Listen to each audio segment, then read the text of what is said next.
towering above you and all the flames and the smoke. A billowing smoke everywhere, right? Old converted.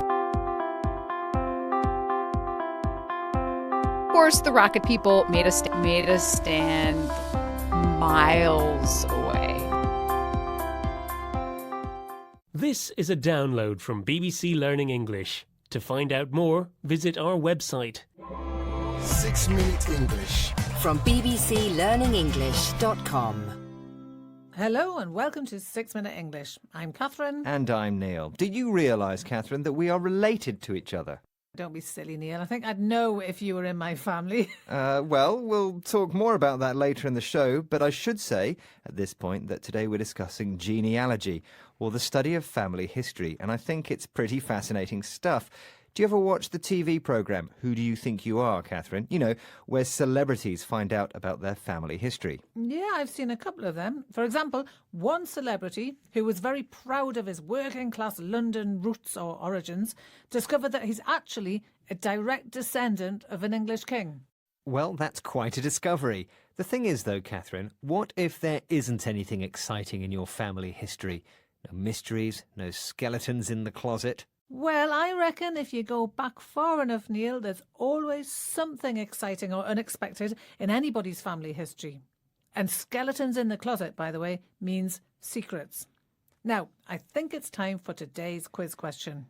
Researching family history often involves reading old documents such as birth, marriage and death certificates, and these can be difficult to decipher or understand. So, what's the name for the study of ancient handwriting? Is it A, scriptography, B, paleography, or C, scribology? Oh, well, it must be A, scriptography. And we'll see if you're right or not later on in the show. Now, why do you think most people look into their genealogy, Neil? Is it just curiosity? Well, Catherine, we all love a good mystery story, especially if it's connected with our own family. And these days, it's easy to do research online because many old paper documents have been digitised and are available online. BBC presenter Mike Williams investigated his own family history. And here he's talking about his great-grandfather's story. And if you listen very carefully, you can hear him rustling the real paper documents. The Williamses on my father's side, and on my mother's, the Heinos. It's a name that we think comes from Finland. And if I look at this document here, it's a copy of the Census of England and Wales 1911. You can see my grandfather, the son, and his father, the head of the household, Michael Heino, or Mikael Heino, who, the family law has it, jumped ship and ended up in Liverpool. What's a census, Catherine? It's an official count of people in a population. So Mike Williams's great-grandfather appeared on the 1911 census for England and Wales, but because of his surname, the family think he might originally have come from Finland.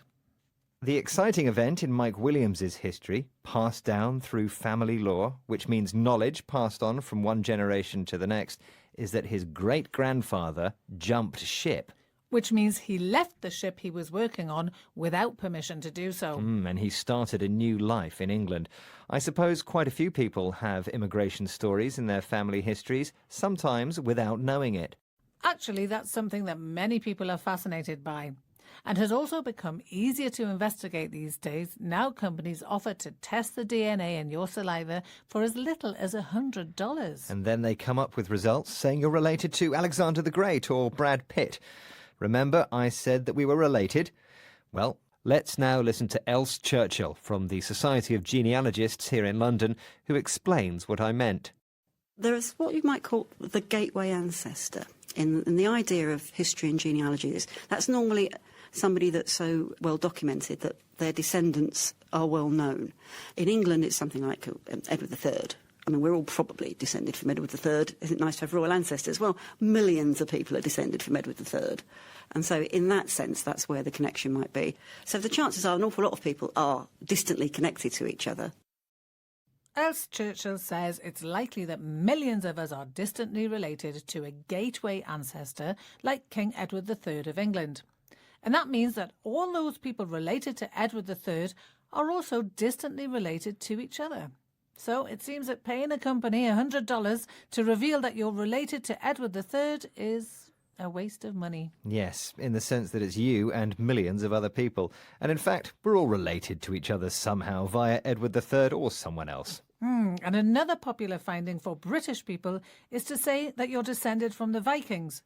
And again, this is true for lots of people, so it isn't particularly meaningful. If you're descended from a person or a group, it means they are among your ancestors. Now, remember I asked, what's the name for the study of ancient handwriting? Is it A, scriptography, B, paleography, or C, scribology? And I said A, scriptography, and I'm pretty confident that's the right answer. Well, Neil, you're pretty confident, but unfortunately it was wrong. The correct answer is B, paleography. Paleography is the study of ancient and historical handwriting, including the practice of deciphering, reading and dating historical manuscripts. Oh, well, here are the words we learned.